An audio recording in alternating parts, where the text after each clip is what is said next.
अलग किया है। पहले क्या करना है, देखो ये फर्स्ट पार्ट, यानी ये जो है 1 माइनस 0.35 इज 0.65 इंटू 10, तो 6.5।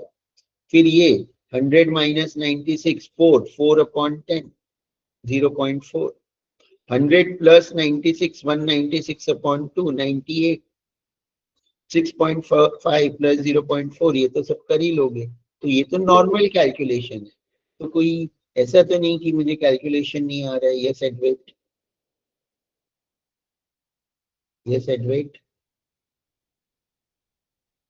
सर एक बार वो रिडीमेबल कॉस्ट का बता दो ना वापस। रिडीमेबल कॉस्ट, आरवी जो लेना है रिडीमेबल वैल्यू वाला, that is equal to face value. Question में कहीं भी कुछ दिया ही नहीं है ना कि रिडेम्पशन वैल्यू कितना है, तो जो फेस वैल्यू है वही हमारा आरवी हो जाएगा। क्वेश्चन में दिया रहेगा, जैसे बॉन्ड्स वाला कॉन्सेप्ट है, सेम ही है। क्वेश्चन में दिया होगा कि रिडीमेबल एट 10% प्रीमियम, तो हम रिडीम्पशन वैल्यू में भी प्रीमियम ऐड करके लेंगे। यहाँ पे कुछ नहीं दिया, समझा क्या अभी? ओके सर, पर वो जो आरवी ले रहे हैं तो प्रीमियम पे प्लस 10% या मतलब जो भी प्रीमियम परसेंट दिया है वो आरवी में प्लस करके लेना है या नहीं कौन नहीं, सा? वो नहीं लेना है, ये तो इशूड का पार प्रीमियम है ना। रिडम्पशन का पार प्रीमियम अलग होता है, इशू का प्रीमियम अलग होता है। वो रिडीमेबल एट 10%, रिडीमेबल वर्ड के बाद दिया होगा, वो इशू के बाद दिया है, तो ये रिडीमेबल में नहीं, ये इशू प्राइस के लिए है। ठीक है, ओके सर। क्लियर है? इशू प्राइस का अलग होगा, वो इशू वर्ड के बाद होगा।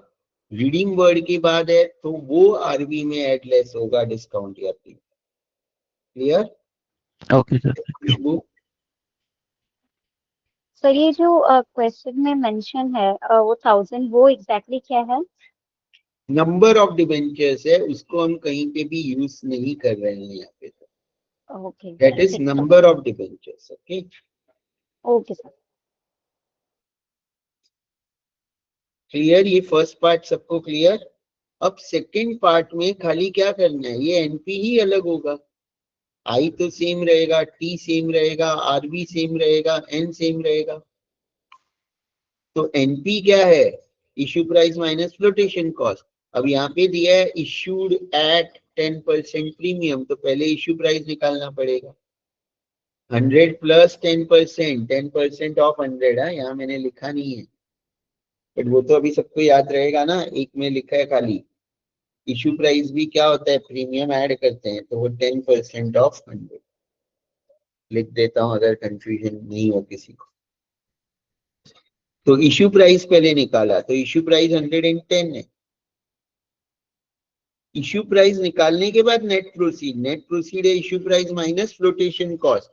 क्यों अलग अलग निकाल रहे हैं? क्योंकि आप बोलोगे डायरेक्ट कर दो ना सर, 100 प्लस 10% माइनस 4%, नहीं, क्योंकि ये 10% तो हम फेस वैल्यू पे निकाल रहे हैं, लेकिन फ्लोटेशन कॉस्ट हम 4% इशू प्राइस पे निकालेंगे जो ऐड होके आएगा। तो कभी भी एक साथ मत कर दो इसको, एक स्टेप में मत कर देना।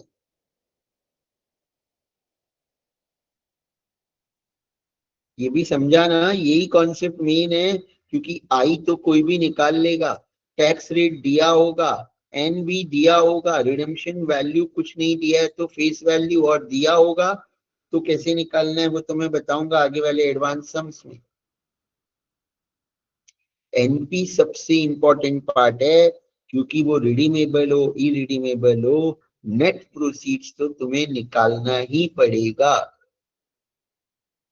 वो रॉन्ग हो गया, पूरा फॉर्मूला राइट लिख के भी ऑलमोस्ट जीरो ही मिलेगा, समझ लो।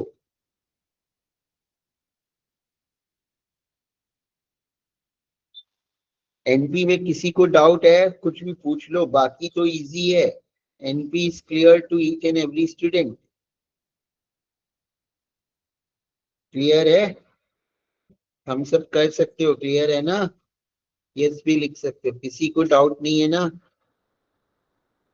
देखो मैं अभी आज ही स्लो जा रहा हूँ, आगे वाले लेक्चर्स में ये टॉपिक इंपॉर्टेंट है केस स्टडी के लिए, इसलिए इतना स्लो जा रहा हूँ कि तुम लोगों को कोई डाउट नहीं कि एक बार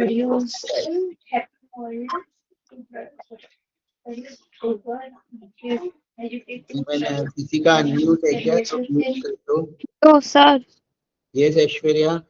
सर डिस्काउंट में सिर्फ माइनस होगा ना, जो हाँ फेस वैल्यू से। तेरा इश्यू प्राइस हाँ डिस्काउंट में है, तो 100 में से पहले 10% ऑफ 100 माइनस किया तो इश्यू प्राइस 90 हो गया। हाँ अब फिर नेट प्रोसीड्स है issue price minus flotation cost, तो 90 इश्यू प्राइस है माइनस 4% ऑफ 90, ठीक है। तो और एट 86.4। पार होगा तो फिर फेस वैल्यू है। हाँ एट पार होगा तो एडी फेस वैल्यू इश्यू प्राइस। तो ठीक ये है। सब आ गया, बस एनपी चेंज होगा, बाकी सब फिगर्स जो ऊपर निकाले वो तो कॉमन है। एनपी अलग अलग निकाला, फॉर्मूला में डालना है, आंसर ये सारे आ जाएंगे। तो ये आगे का पार्ट तो देखो मुझे बार बार नहीं सिखानी, ये तो फॉर्मूला फिक्स है, सारे वैल्यूज कैसे आएंगे वो बता दिया। तो ये तो सबको क्लियर है ना कि फॉर्मूला ये है, सबको बस इनपुट करो और आंसर फाइंड करो, इसमें तो किसी को डाउट नहीं आएगा ना। मेन है यही, यहां तक ही बताना कि क्वेश्चन रीड करके how you will identify all this which we will input in this formula. एक भी रॉन्ग ले लिया तो रॉन्ग, बट रॉन्ग लेने का चांस नहीं है। एनपी और आरवी के अलावा इसमें बाकी तीन तो रॉन्ग लेने का चांस ही नहीं है। टैक्स रेट और एन तो डायरेक्ट क्वेश्चन में दिया होगा, आई क्लियरली लिखा ही है face value into rate of interest.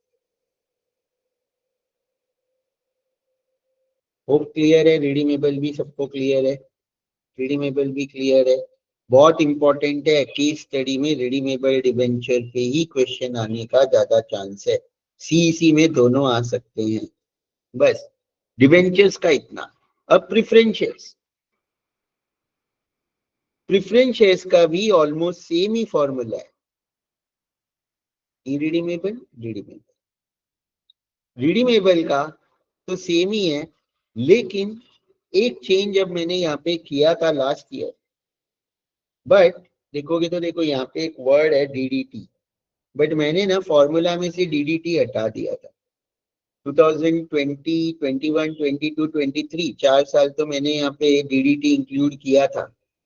24 में यहाँ पे डीडीटी देखो यहाँ लिखा है बट फॉर्मूला में नहीं है, तो मैंने हटा दिया था। क्योंकि डीडीटी क्या है, डिविडेंड डिस्ट्रीब्यूशन टैक्स है, जो कंपनी एक्ट के अंदर हटा दिया गया है।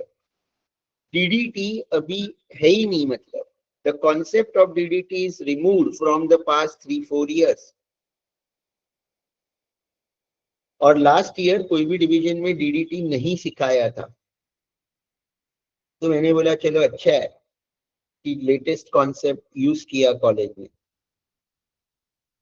लेकिन अब जो 25 की फाइल भेजी है और मैं जब इसको देख रहा था, तो इस साल फिर से डीडीटी दे दिया है, जो प्रैक्टिकली अगर नए समय या practically in today's world DDT concept is been removed, तो पॉसिबल नहीं है।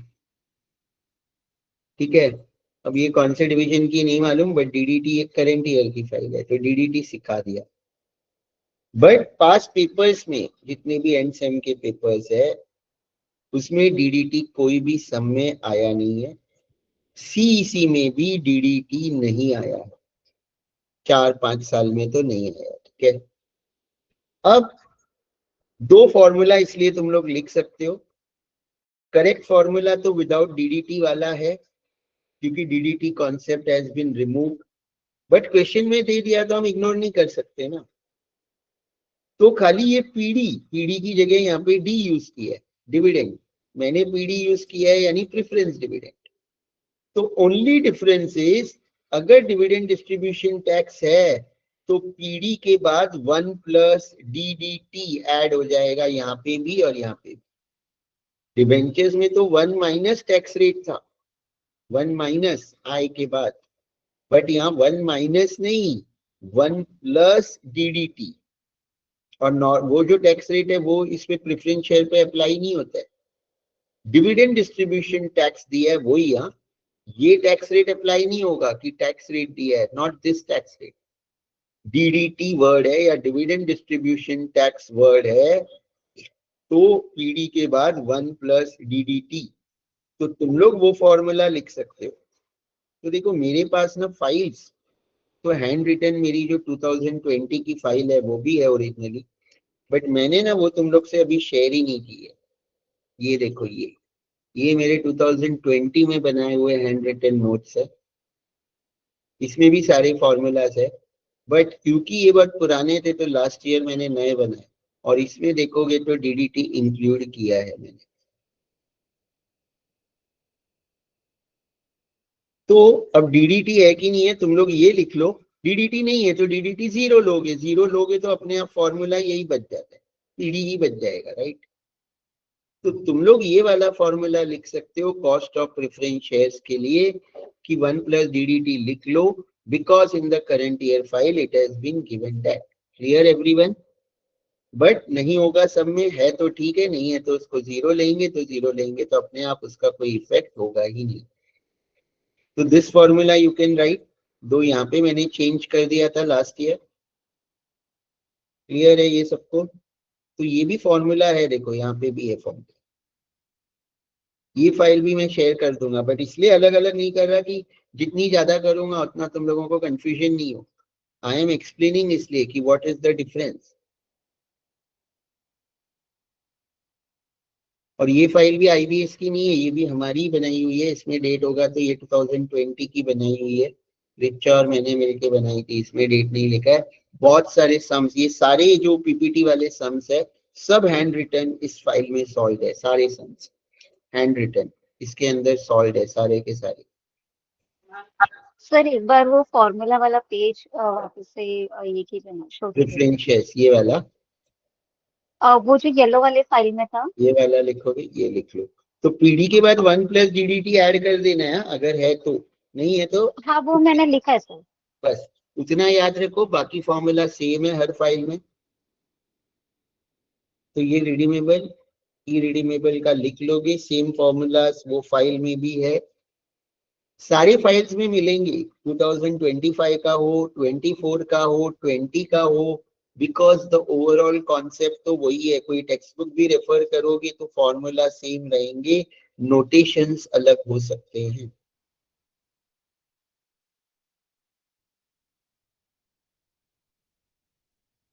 तो यहाँ कोई वो टेंशन नहीं है कि दो मेथड से सॉल्व कर सकते हैं, एक मेथड से कर सकते हैं, नहीं, एक ही मेथड ही है। Notations can be different. DDT दिया है तो लेना ही पड़ेगा, प्रैक्टिकल है कि नहीं है वो तो भूल जाओ। सब में दिया है तो हम लेंगे, नहीं दिया है तो नहीं लेंगे, खत्म।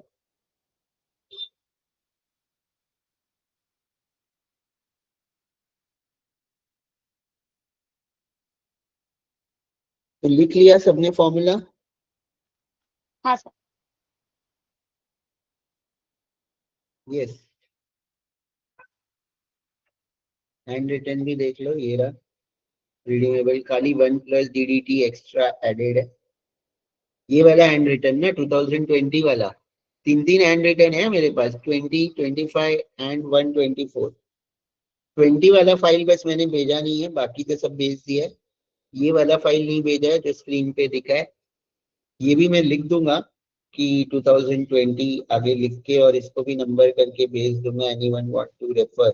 बट ये सेम जो येलो फाइल में है पीपीटी में सम, सेम सम, खाली हैंड रिटन सॉल्व है,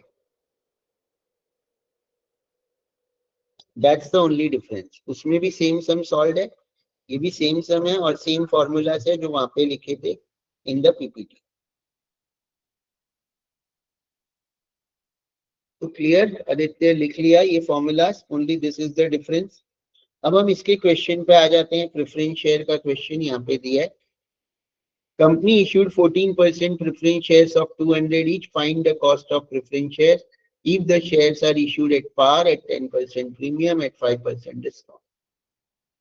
इनकम टैक्स रेट नहीं आएगा, ये वो टी है, ये डीडीटी नहीं है। Income tax rate is your T जो डिबेंचर में यूज करते हैं, प्रेफरेंस शेयर में हम इसको यूज नहीं करेंगे, और डीडीटी नहीं दिया है, इसलिए 25 वाला भी एक मैं सम डिस्कस करूंगा जिसमें डीडीटी दिया होगा, ये विदाउट डीडीटी वाला है। इसमें फ्लोटेशन कॉस्ट भी नहीं है, यहाँ पे भी एनपी के लिए सेम रूल है, issue price minus flotation cost. NP के लिए सब जगह पे सेम ही रूल है, एनपी चाहे इक्विटी शेयर में आ रहा है, चाहे प्रेफरेंस शेयर में आ रहा है, चाहे डिबेंचर में आ रहा है, the rule is same. Flotation cost नहीं है तो NP is equal to issue price, और इशू प्राइस पार है तो वो क्या होता है, इक्वल टू फेस वैल्यू, तो इसलिए 200 एनपी हो गया। एट प्रीमियम है तो इशू प्राइस क्या होता है, फेस वैल्यू प्लस प्रीमियम, तो 200 प्लस 10% प्रीमियम 220। एट डिस्काउंट है तो 200 माइनस 5%, तो वही एनपी हो गया जो इशू प्राइस है। डीडीटी नहीं है तो normal formula PD upon NP. जैसे हम आई निकालते हैं डिबेंचर के लिए, प्रेफरेंस शेयर के लिए पीडी निकालना है, प्रेफरेंस डिविडेंड।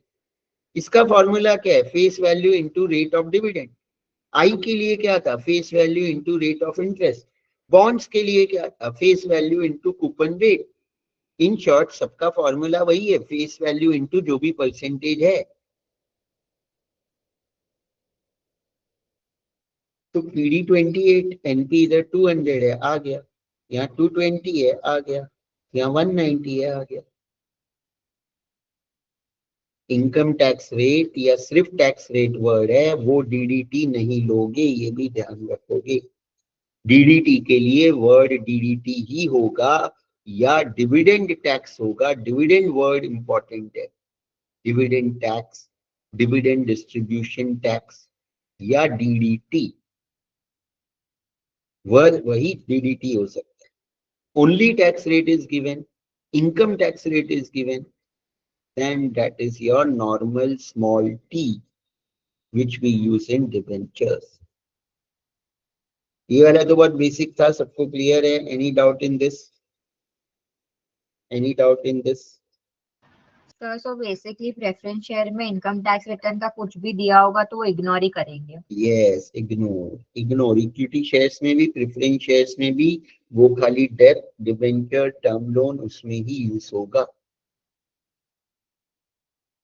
क्योंकि कंबाइंड सम आने वाला है। तुम्हें खाली एक नहीं आएगा एंड सम में ना, एंड सम में ऐसा क्वेश्चन आएगा, तुम्हें इक्विटी शेयर का भी कॉस्ट निकालो, प्रेफरेंस शेयर का भी निकालो, डिबेंचर्स का भी निकालो, टर्म लोन का भी निकालो, और फिर overall weighted cost of capital भी निकालो 15 मार्क्स के लिए। सीसी में तो एक एक पार्ट पूछेंगे, तो कंबाइंड सम में सारी डिटेल्स दी रहेगी। ये तो अभी हम इंडिविजुअल डिस्कस कर रहे हैं, तो तुम लोग बोलोगे ठीक है, बट जब कंबाइंड डिटेल्स दी है सबकी, तो किसकी डिटेल कहाँ पे यूज होगी वो तो हम एकदम डिटेल में सीखेंगे। वो तो मैं एक लास्ट ईयर का भी लेक्चर भेजूंगा जो इम्पोर्टेंट लेक्चर था। अब देखो यहाँ पे एक समय जिसमें डीडीटी दिया हुआ है, ये इस ईयर की फाइल है E09। Calculate the cost of the preference share from the following information: face value 300, dividend rate 14, ये dividend rate है यानी rate of dividend 14%। तो तुम्हारा जो पीडी है या डी है वो 300 into 14%, face value into rate of dividend 42 तुम्हारा पीडी हो जाएगा, प्रेफरेंस डिविडेंड हो जाएगा। टैक्स रेट 30% इग्नोर, ये नॉर्मल टैक्स रेट है, यहाँ कहीं पे भी लिखा नहीं है।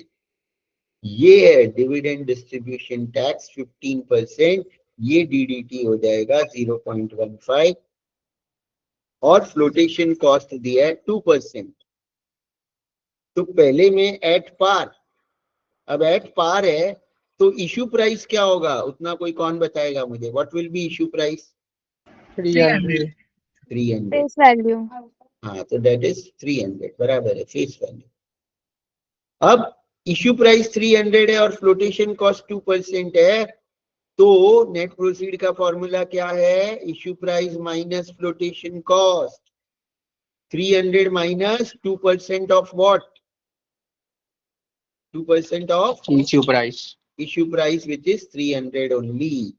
तो 6 रुपीज माइनस होके यहाँ पे, क्योंकि डायरेक्टली 294 लिखा है तो वो कंफ्यूज मत होना कैसे आया। क्लियर है?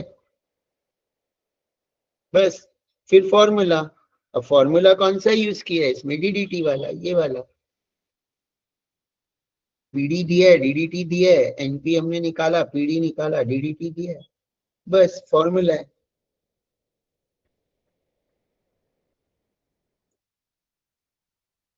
और इंटू 100 तो लास्ट में करना ही है, मैंने बोला, क्योंकि डेसिमल में आएगा। अगर पहले तुम फॉर्मूला में लिखो या मत लिखो उससे फर्क नहीं पड़ता है, हर स्टेप में लिखना है, हर स्टेप में इंटू 100 लिखना है। तो भी चलेगा, लेकिन नहीं लिखा है तो भी राइट है, और लास्ट में आएगा 0.1643 जिसको इंटू 100 करना। अब 8% प्रीमियम, तो इश्यू प्राइस क्या होगा? पहले तो इश्यू प्राइस क्या होगा? Issue price yes 324 300 plus 8% of 100 324। Issue price सबको क्लियर है? अब एनपी निकालो सब लोग, एनपी निकालो। एनपी का 317 317 317 317.52। हाँ, वो आगे भी आएगा ना कुछ, ठीक है बराबर, यानी 324 माइनस 2% ऑफ 324, तो इतना आएगा।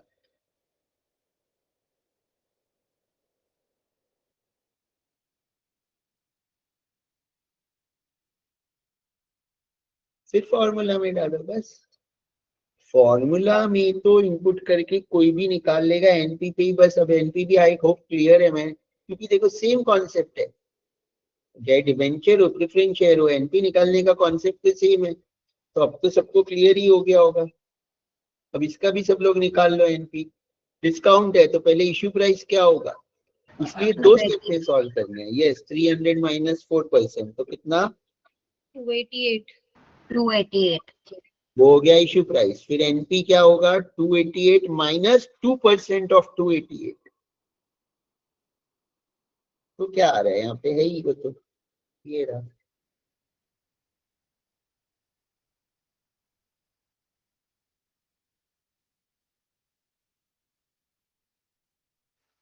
क्लियर? Everyone clear? देखो कॉस्ट ऑफ कैपिटल के ना टोटल 3 लेक्चर होते हैं हर साल मिनिमम, क्योंकि बहुत बड़ा टॉपिक है, इंपॉर्टेंट सम्स हमें एंड सेम के लिए भी करेंगे। अभी तो मैं सिर्फ कॉन्सेप्ट पे पहुंचा हूँ, बहुत कुछ है इसमें अभी तो। ये फाइल में इतने सम्स है, यहाँ पे कितने सम्स है? 25 तो क्वेश्चन है।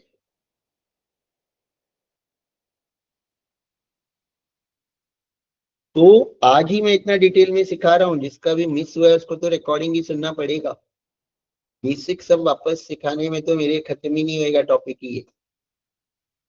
तो सबको होप क्लियर है, ठीक है ना? समझते जाओ इसलिए। और अच्छा किया जो जो लाइव में है, तुम लोगों को तो अभी समझ जाएगा। और प्लेइंग का भी कोई टेंशन लो मत। 2-3 लोगों का ऐसे हो गया था क्लिक की वजह से, मैंने एक्सटेंड कर दिया है। 2 स्टूडेंट का मैसेज आया था, टीम ने चेक किया, हाँ उन्होंने प्ले नहीं किया है, क्लिक क्लिक से हो गया है। तो मैंने पहले भी बोला है, जेन्युइन हो तो एक्सटेंशन मिल जाएगा। तुम लोग पॉज, एक स्टूडेंट ने ऐसे भी किया था कि प्ले कर दिया और आधा देखा, फिर उसको कुछ काम था तो उसने 3 घंटा ऐसे ही उसको ओपन पॉज मतलब आइडल रखा था लैपटॉप को, और फिर प्ले किया तो एरर आ रहा था। तो ये भी मैंने टीम से बात किया, तो अगर आइडल टाइम भी कुछ टाइम लिमिट के बाद आइडल है तो वो एरर आएगा, तुम्हें वापस ही उसको ओपन करना पड़ेगा। तो इलेक्ट्रिसिटी भी जाएगी, लैपटॉप का चार्जर भी जाएगा, चाहे तुम शट डाउन कर दो। तो वो सब जो ऐसे ही, तो वो सब भी मत करो। खत्म हो जाता है और तुमने आधा आधा बार 2 बार देख के खत्म किया, 2 बार हो गया, एग्जाम तक 5 बार खत्म हो गया, तो मुझे बोलो कि हो गया। मैंने ही देखा है अकेले ने, तो डिवाइस और टाइम तो हमारे पास आता ही है ना, कि तुमने टोटल इतने टाइम प्ले किया है तो हम एक्सटेंड कर देंगे। मैंने बोला है वो रेस्ट्रिक्शन इसके लिए नहीं है कि तुम लोग कम देखो, या ऐसे भाई तुम लोगों के पास टाइम नहीं है तो आधा नहीं देखो, आधा पॉज करके रखो। ये सब मत टाइम वेस्ट करो, जितना होता है देखो आराम से प्ले करो, नो प्रॉब्लम। बस if you are not sharing तो definitely you will get access. Extend हो जाएगा 5 टाइम्स, फिर भी खत्म हो गया, फिर 5 टाइम्स एक्सटेंड हो जाएगा, nothing worried at all. Learn करने के लिए तुम 100 बार भी देखो अकेले, I don't have any problem. Clear everyone ना? तो उसमें I am very cooperative and helpful.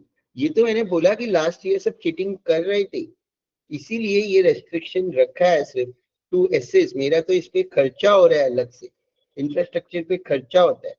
तो आई वांट टू लर्न, मैं तो अनलिमिटेड भी दे दूं, मुझे तो कोई प्रॉब्लम है नहीं, but all the students are not genuine, that is the problem. तो वो टेंशन कोई लो ही मत खत्म होने का, हो गया I am there DM me कि मैंने ही देखा है सर हो गया, 2-4 घंटे लगेंगे, टीम चेक करके कर देगी एक्टिवेट। अब बिकॉज बहुत जन के मैसेज आते हैं सर ये है मेरा ऐसे हो गया, क्लिक हो गया, तो कोई डरना ही नहीं है किसी को कि गलती से क्लिक हो गया, हो जाने तो कोई नहीं, तुमने प्ले किया ही नहीं है तो हमें पता चल ही जाएगा ना, तो why you are afraid about this thing, focus on studies. ये सिर्फ एक वो है कि बस रूल्स के लिए है, नथिंग अपार्ट फ्रॉम इट।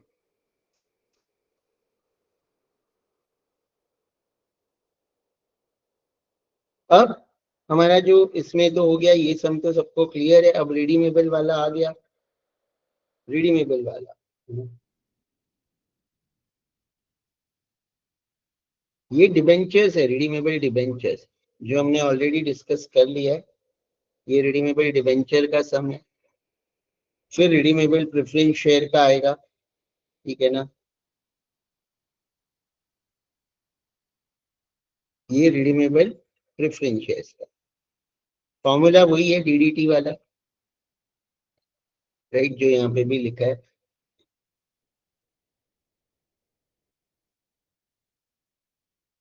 अब ये वाला भी वैसे ही है रिडीमेबल उसका। Andrew Limited issued 10,000.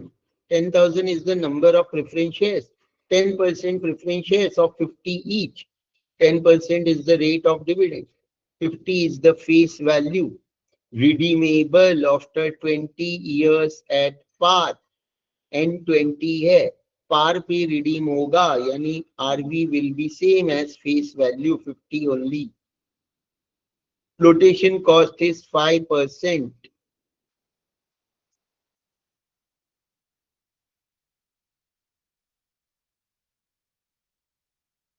अब यहाँ पे ना फ्लोटेशन कॉस्ट ना दिया नहीं, तो 5% है, तो 5% ऑफ क्या लेंगे, इशू प्राइस हो, सिंपल। अब determine the cost of the preference shares if the share are issued at par at 10% premium at 10% discount. तो पीडी तो हमारा दिया हुआ है, पीडी यानी प्रेफरेंस डिविडेंड 50 का 10%, N20 ईयर्स है, डीडीटी इसमें भी नहीं है, आरवी सेम है। अब देखो ये फ्लोटेशन कॉस्ट ना कॉमन निकाला है, बट ये रॉन्ग है, कॉमन नहीं निकाल सकते हम flotation cost. Flotation cost is always to be calculated on the issue price. यहाँ पे तो क्योंकि ये 2020 की फाइल है, इसमें प्रेफरेंस शेयर्स पे हमने 2.5 ही सब जगह माइनस किया है, जो रॉन्ग है वो मैं अभी चेंज कर दूंगा। तो फर्स्ट केस है एट पार, फर्स्ट केस है एट पार,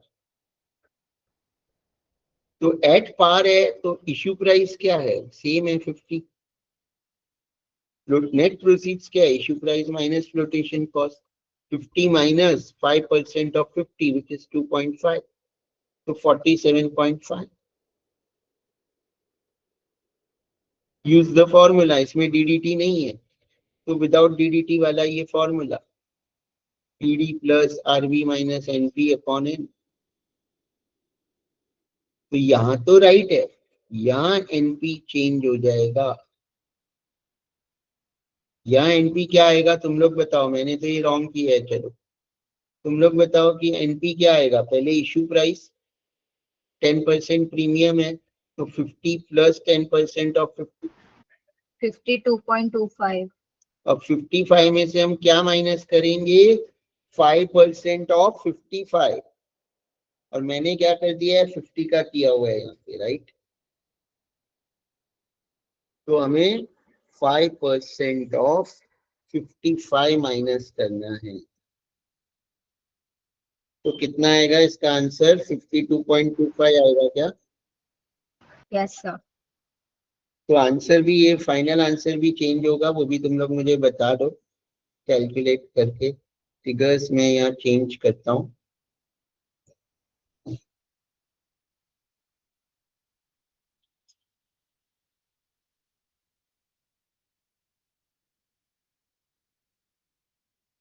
ये चेंज हो जाएगा।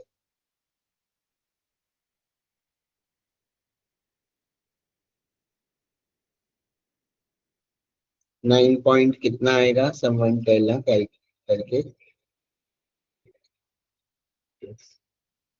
हाँ 52.25 तो ठीक है, वो मैं फाइनल आंसर पूछ रहा हूँ। ये पूरा अभी कैलकुलेट करके ये कितना आएगा केपी।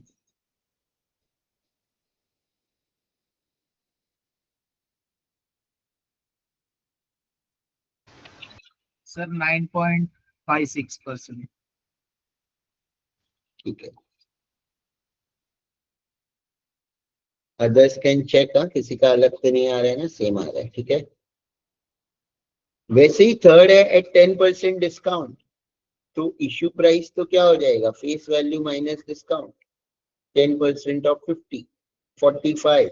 अब 45 माइनस 5% ऑफ 45 माइनस करेंगे हम यहाँ पे, राइट, तो ये भी चेंज होगा। ये कितना हो जाएगा 5%। एक सेकेंड,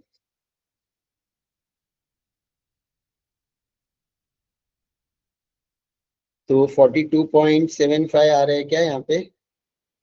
हाँ सर। अब ये भी चेंज हो जाएगा, 11.62 है तो ये 11.57 11.56 आ रहा है सर। 56। हाँ ठीक है।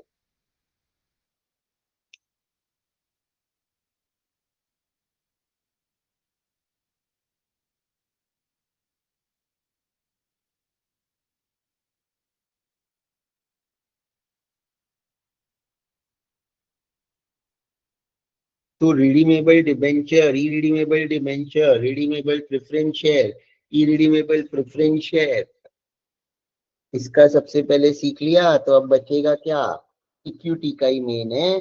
टर्म लोन का तो इजी है और रिटेन्ड अर्निंग का भी इजी है, वो तो कुछ है ही नहीं। मेन है डिबेंचर, प्रेफरेंस शेयर और इक्विटी, इनका कॉस्ट कैसे निकालते हैं वो आना चाहिए।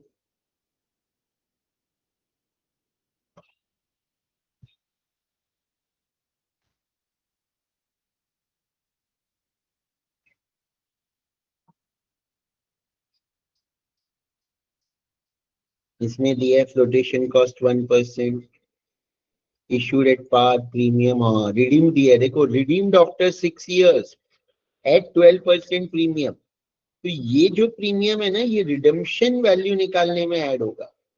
ये जो पार प्रीमियम डिस्काउंट दिया है, ये इशू के लिए दिया है, कंपनी इशू।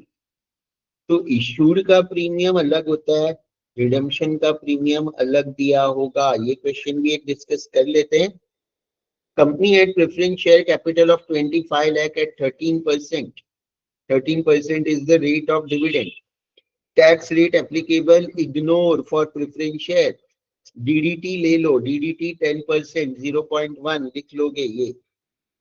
डिविडेंड रेट ये, फेस वैल्यू यहाँ पे दिया है, इशूड 25,000, फेस वैल्यू कहीं नहीं दिया है, लेकिन यहाँ पे दिया है 25 लाख का है, और ये नंबर ऑफ प्रेफरेंस शेयर दिया है। तो 25 लाख को डिवाइड बाई 25,000 करोगे तो ये फेस वैल्यू मिलेगा।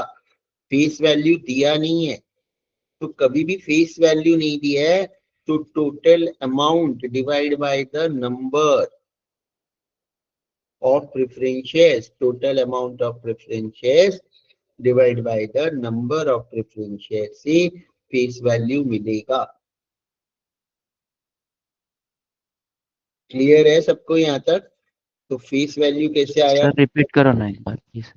Total amount of preference share which is given 25 lakh divide by the number of preference share which is given 25,000, इससे फेस वैल्यू मिलेगा। अगर फेस वैल्यू नहीं दिया है तो अमाउंट ऑफ प्रेफरेंस शेयर या debenture divide by the number of preference share और debentures. Clear है, क्लियर।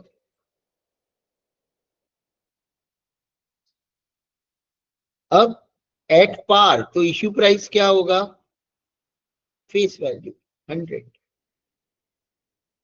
फ्लोटेशन कॉस्ट है 1%, तो एनपी क्या होगा 100 माइनस 1%, 99। फॉर्मूला में सब वैल्यूज डालने।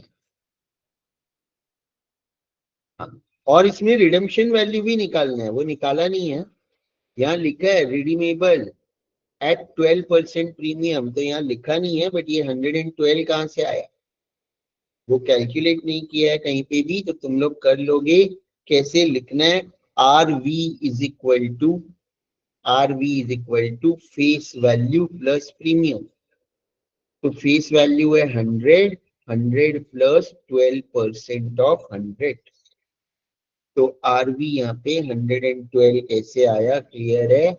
Face value plus premium, redemption का प्रीमियम अलग दिया होगा, ये प्रीमियम अलग है, ये भी कंफ्यूज नहीं होना। इशू के साथ, इशू वर्ड वाले लाइन में जो भी प्रीमियम डिस्काउंट है वो इशू में ऐड माइनस होगा। रिडीम वर्ड के बाद अगर उस स्टेटमेंट में कोई प्रीमियम है तो वो रिडेम्पशन वैल्यू में ऐड होगा।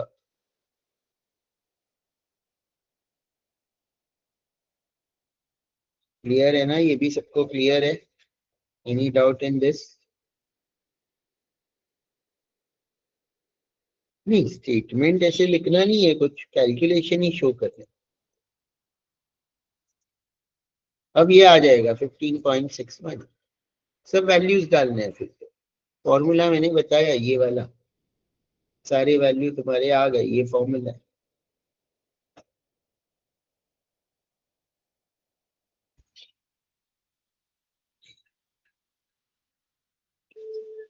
वैसे ही अगर ये है इशूड एट 2% प्रीमियम, तो पहले इशू प्राइस क्या होगा, face value plus 2%, that is 102, फिर 102 माइनस 1%, तो 100.98, 102 minus 1% of 102।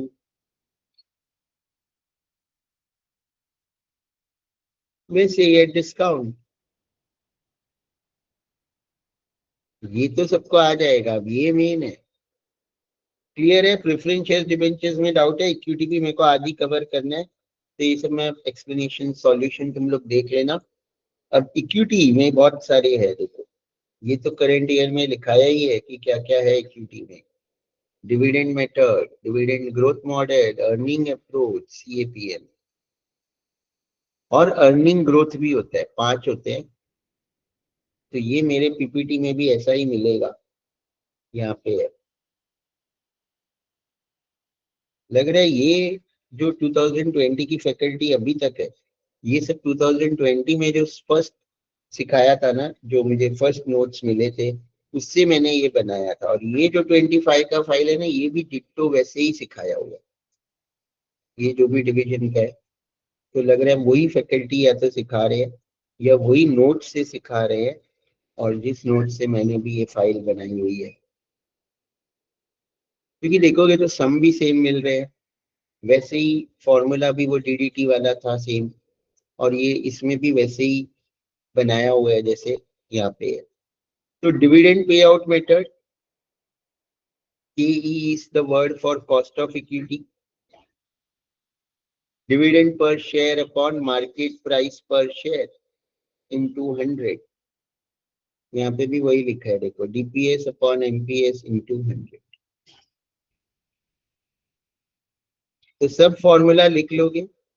Dividend growth model में DPS 1, D1 है ये D0 या खाली D लो, ये D1 है। लेकिन जो हम लोग अभी इक्विटी शेयर में D यूज करते हैं ना, तो D1 अपॉन P0 इंटू 100 भी लिख सकते हो। MPS is nothing P0। तो अगर तुम लोग मेरा जो दूसरा फाइल देखोगे ना, तो उसमें मैंने जो लास्ट ईयर मैंने बनाया था, क्योंकि बॉट डिवीजन में वो वैसे सिखाया है, तो यहाँ पे देखो ये फॉर्मूला भी लिख सकते हो, बट नोटेशन से कंफ्यूज मत होना, अगेन आई एम सेइंग। और ये इंटू 100 ना तुम लोग इग्नोर कर सकते हो, इंटू 100 कोई भी फॉर्मूला में मत लिखो, लास्ट में याद रखो कि इंटू 100 करना है। नहीं तो खाली यहाँ ट्विस्ट क्या है कि ये इंटू 100 ब्रैकेट के अंदर करना पड़ेगा ये वाले में, बाकी सब में तो प्रॉब्लम नहीं है, बाकी सब में तो सब में ब्रैकेट के बाहर है। बट ये ग्रोथ मॉडल में ना इंटू 100 अगर करते हो तो अंदर करना पड़ेगा, अगर तुमने यहाँ बाहर कर दिया बाई चांस तो रॉन्ग हो जाएगा पूरा आंसर। तो मैं तो ऐसे सिखाता हूँ कि इंटू 100 कोई भी फॉर्मूला में लिखो ही मत, वो तो बाय डिफॉल्ट हमें पता है कि जो भी आंसर आया इंटू 100 करना ही है, तो that is much easy. Otherwise, you have to just remember for this formula कि into 100 any reason है. Yes, because ये ग्रोथ रेट परसेंटेज में दिया होता है,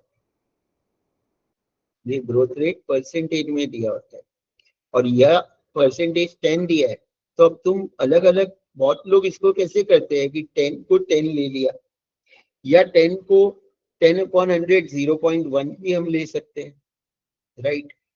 अब अगर हम 10 को 10 लेंगे तो इंटू 100 अंदर करना पड़ेगा, और अगर हम 10 को 0.1 लेंगे तो ब्रैकेट यहाँ एंड करना पड़ेगा और फिर इंटू 100 करना पड़ेगा.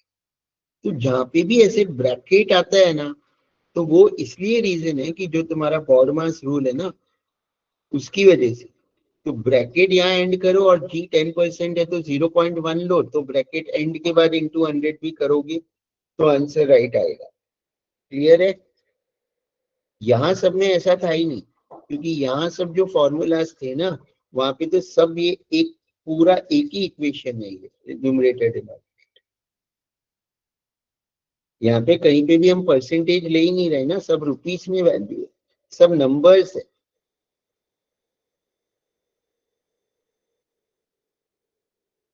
ये परसेंटेज में दिया होगा और ये नंबर्स है. Earning approach EPS upon MPS, और ये वाला फॉर्मूला भी लिख लोगे. EPS is not given in the question, तो कैसे हम कैलकुलेट करते हैं. पैट, पैट मतलब profit after tax minus preference dividend upon number of equity shares, upon number of equity shares. ये ईपीएस का फॉर्मूला है. ये तो आगे बहुत जगह पे काम आएगा, तुम्हें एफएम में भी काम आएगा. ये एफएम का ही लेक्चर है ना, और अकाउंट्स में भी काम आएगा. अच्छा, और सेम 2 में एएफएम में भी काम आएगा. ईपीएस तो फाइनेंस स्टूडेंट को सेम 3 सेम 4 में भी काम आएगा.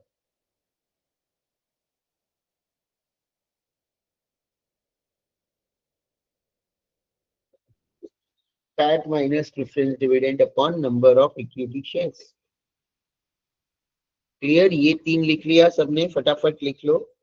उसके बाद 5, ये लास्ट वाला नहीं सिखाया है, 5 सिखाए हैं इस साल. प्राइस अर्निंग अप्रोच नहीं सिखाया है. कौन सा नहीं सिखाया देखिए. हाँ, प्राइस अर्निंग अप्रोच नहीं सिखाया, ठीक है.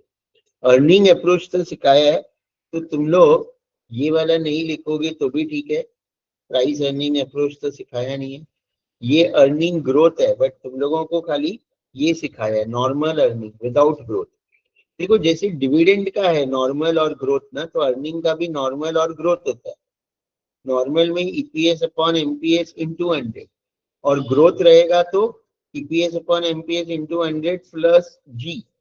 तो ये वाला लिख लो तुम लोग अर्निंग अप्रोच. वो प्राइस अर्निंग मत लिखो जो मेरे फाइल में है 2020 के. अर्निंग अप्रोच में ये लिख लो, ग्रोथ रेट है तो आगे खाली प्लस जी हम करते हैं. और सीएपीएम तो बहुत इंपॉर्टेंट है, कैपिटल एसेट प्राइसिंग मॉडल.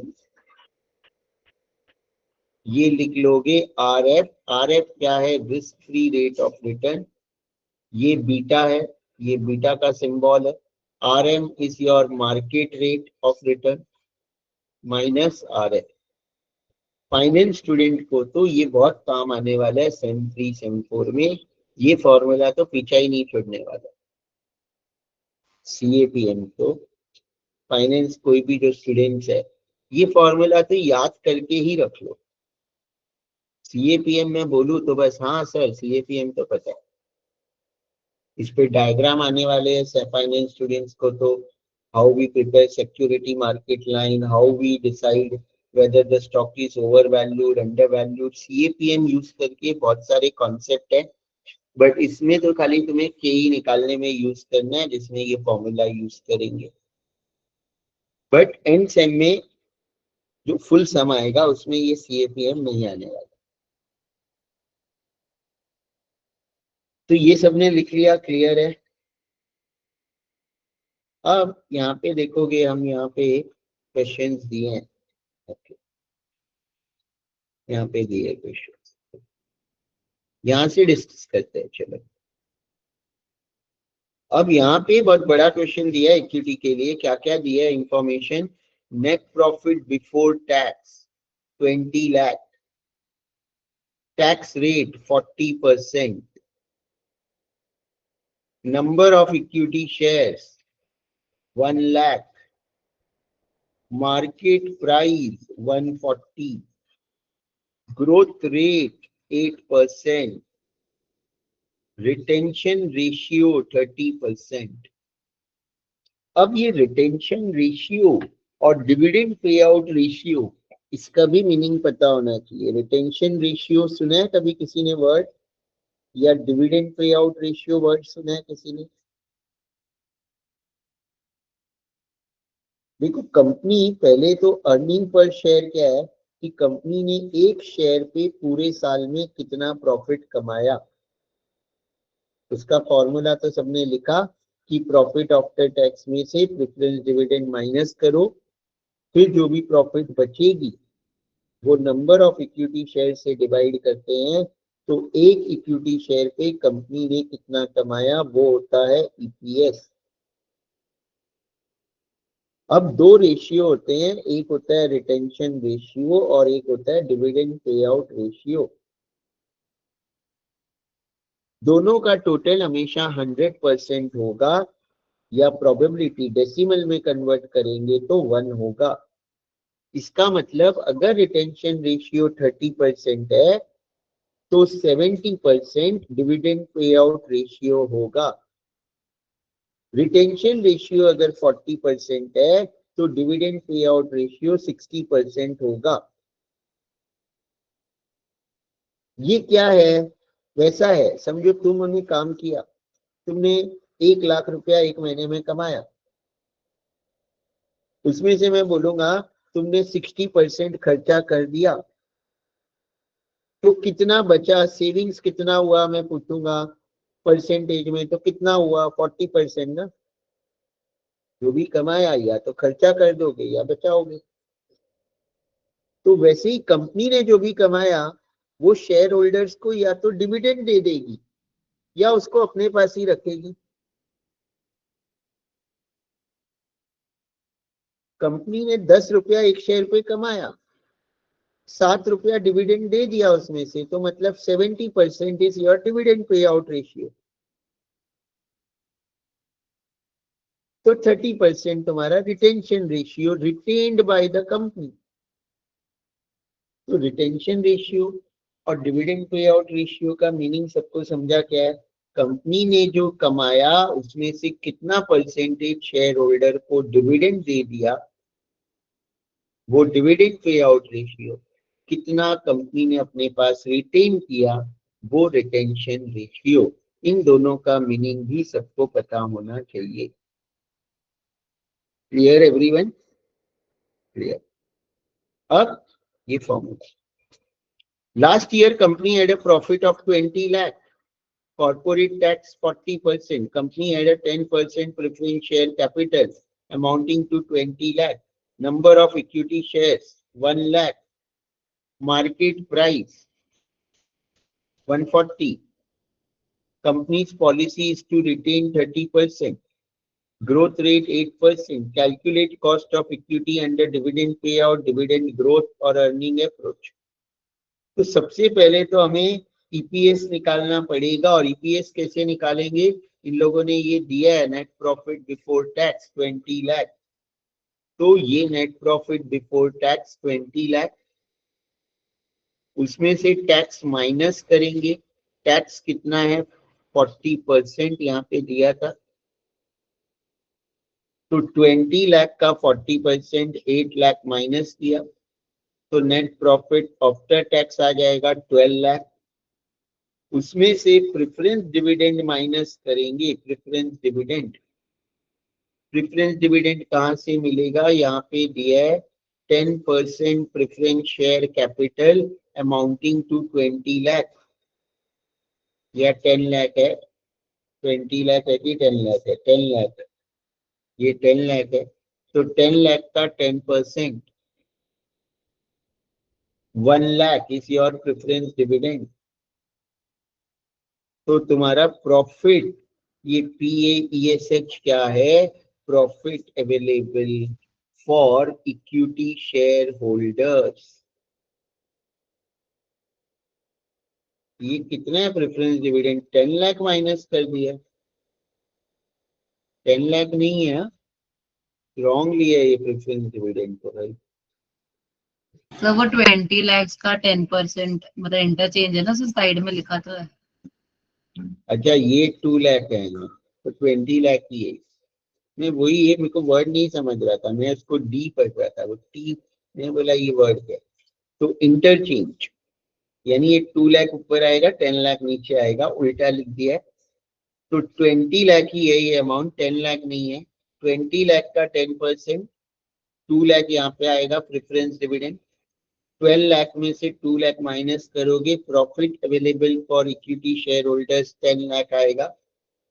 और नंबर ऑफ इक्विटी शेयर्स दिया हुआ है कि 1 लाख है नंबर ऑफ इक्विटी शेयर्स यहाँ पे, तो divide by number of equity shares 1 lakh, तो 10 लाख डिवाइड बाय 1 लाख करोगे तो 10 तुम्हारा अर्निंग पर शेयर आ जाता है।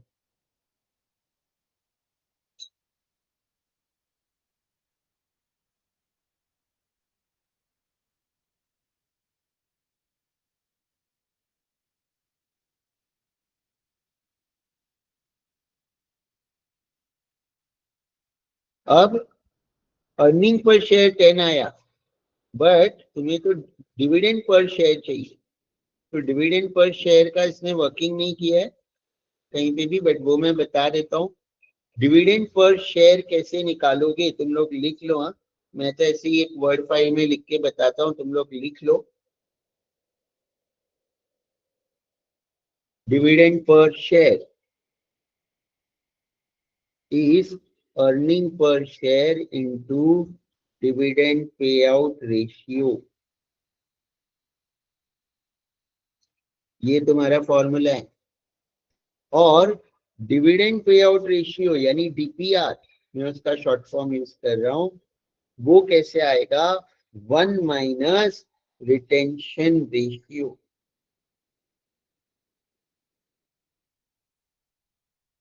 तो तुम्हें रिटेंशन रेशियो क्वेश्चन में दिया हुआ है, रिटेंशन रेशियो क्वेश्चन में दिया था कि यहाँ पे रिटेन्ड पॉलिसी। चलो पढ़ लिया है।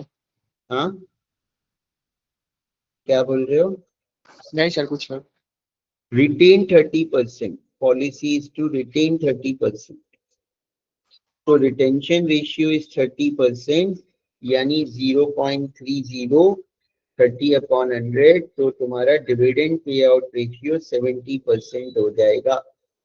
EPS हमने निकाला 10 रुपीज, तो 10 इंटू 0.70, तो तुम्हारा डिविडेंड पर शेयर 7 कैसे आया? सबको क्लियर है?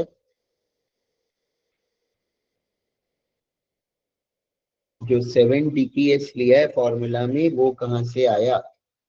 उसके लिए ये पहले, फिर ये 2 स्टेप करने पड़ेंगे। फिर फॉर्मूला यूज किया है डिविडेंड पे आउट मेथड से, DPS upon MPS into 100। DPS 7, MPS तो क्वेश्चन में दिया है 140 मार्केट प्राइस है, यहाँ पे कहाँ दिया है? 140 ये रहा।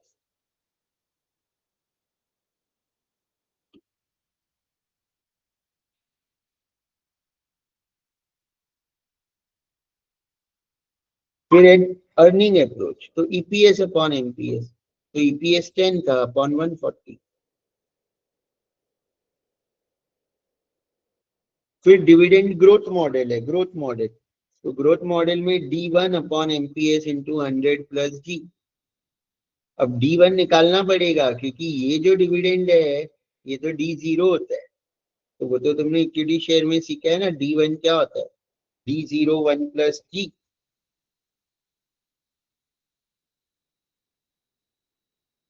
तो 7 1 प्लस ग्रोथ रेट 8% क्वेश्चन में दिया हुआ है, तो 7 1 प्लस 0.08 तो 7.56 तुम्हारा D1 हो जाएगा। फिर ये formula D1 7.56 upon 140 into 100 plus, क्योंकि हम इंटू 100 अंदर कर रहे हैं ब्रैकेट के, तो ग्रोथ रेट को अब 0.08 नहीं लेना है, डायरेक्टली 8 लेना। यही मैं बोल रहा था यहाँ पर कि अगर अंदर लेंगे तो ग्रोथ रेट को 8 लेंगे, बट अगर ये into 100 bracket growth rate close करने के बाद इंटू 100 लेंगे तो फिर ग्रोथ रेट को 0.08 लेंगे। तो वो मिस्टेक नहीं होने के लिए ये ध्यान रखो कि ग्रोथ 100 अंदर लिया है तो ग्रोथ रेट 8 है तो 8 ही लेंगे, क्योंकि नॉर्मली हम उसको ऐसे लेते हैं। तो आंसर 13.4 आएगा। और अगर ग्रोथ रेट अंडर लिया तो D1 अपॉन MPS का आंसर है 0.054, यानी 7.56 डिवाइड बाय 140 करोगे तो 0.054 प्लस 0.08 करोगे तो आएगा 0.134, फिर उसको इंटू 100 करोगे तो 13.4 आएगा।